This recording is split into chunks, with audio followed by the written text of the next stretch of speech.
Hello, this is Brian Gill, and this is my stock market pattern analysis 3.6 PTR project for class BIN 610, Full Sail University.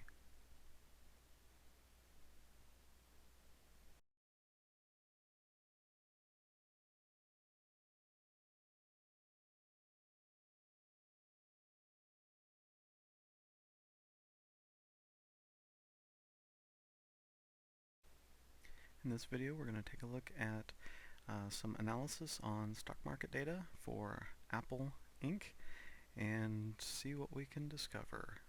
Some different ways that we can potentially make some money by using data analysis to predict some patterns.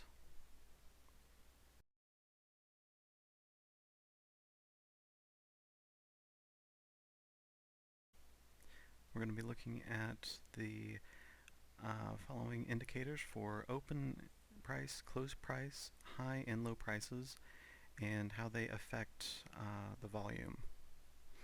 We're looking for 0.5 for a large positive effect, 0.3 medium, 0.1 small, and then negative 0.1 small negative, negative 0.3 a medium negative, and negative 0.5 a large. And what we found was that really the opening price, closing price, the high or low prices, none of them had any positive effect on the volume. They all, in fact, seem to have a negative impact. So that tells us that we need to be looking for other places to come up with the information that we need to make our decisions. So one of the first things that we looked for was whale tracks. These are sharp vertical spikes, and as you can see here, there are a number of them. It could be because of just overall good company performance, new product releases, whatever, but there are a number of them.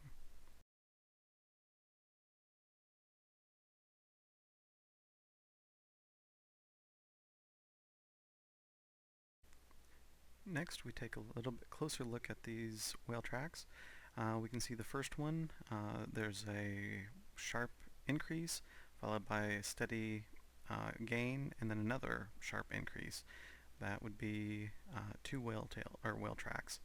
The second one, you can see there's a right in the middle of the oval, it goes up and then it angles off a little bit but still going up. That would be another whale track. And then finally we've got the third one. So what we've determined from there is that also there are support and resistance levels. These levels are the base where the closing price seems to hit that mark and then go back up, and also the resistance where it goes up and kind of levels off and then continues to drop down. It was discovered that most of these happen within 2 standard deviations of the mean. For this side, we can see that there are a number of additional horizontal lines, a yellow at the top, red at the bottom, and 2 black in the middle. The red-black indicates the first support resistance level, the 2 blacks indicate the second level, and the black-red indicate the third.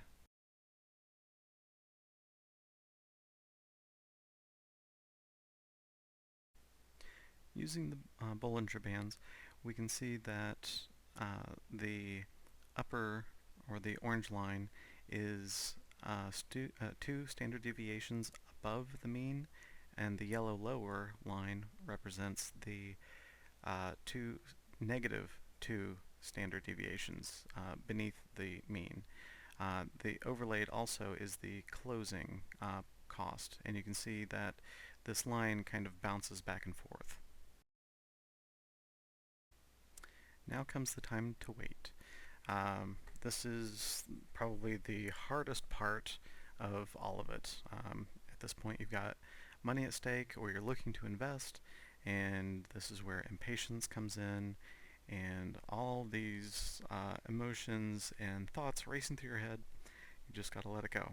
Trust in the analysis, and it will steer you in the right direction. Based off of the information from the beginning of the year, 2016, until current, we were able to discover that Apple stock's going to continue to drop for the next couple of days, and then it's going to start its next run up. Um, this will be a good thing, but of course you have to wait for that bottom line to be hit before you buy and start going up. Once the drop is finished and it's starting to rebound, go ahead and buy. This is the next thing. You don't want to buy too early.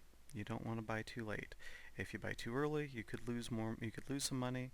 If you buy too late, you're not going to make as much money. So this is one of those cases again where you have to judge based off of the analysis where and when exactly would be the correct proper time to buy.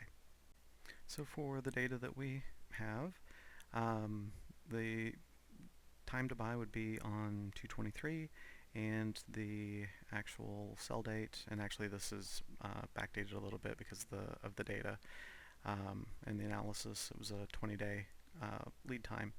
But this would be beneficial to buy on the 23rd and sell on the 18th. That would be at the peak.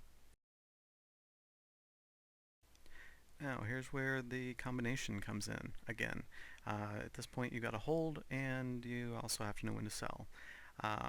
So if you wait too long, you're going to lose money. If you sell too soon, you're not going to make as much money. So there's a sweet spot in there.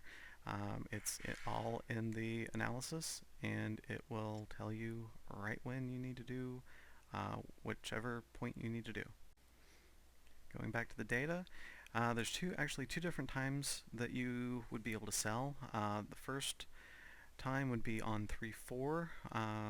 This is when you get to about $103 per share, but your increase would only be about $8.32 per share. If you wait until the 18th, sure, it may fall a little bit between those two dates, but by the 18th it goes up to 105, and you should be good to make your earnings. After analyzing the previous 12 months of stock sales, what we found was that there's about two best times of the month to buy. That would be the beginning, end of the month, and the middle of the month. That's when it drops the lowest, and that would put your proper sell time around the end of week 1, the end of week 3 of each month. This may differ, of course, if there's any type of new product releases. Over the past 5 years, the Apple stock has been trending downwards. Whether that's because people are getting tired of the iPhone and the equipment or not, that's to be found out. But at some point they are going to spring back. They're going to release the next big thing, and people are going to go crazy for it. Stock's going to go jumping all over the place, and it'll end up being good. A little bit additional information.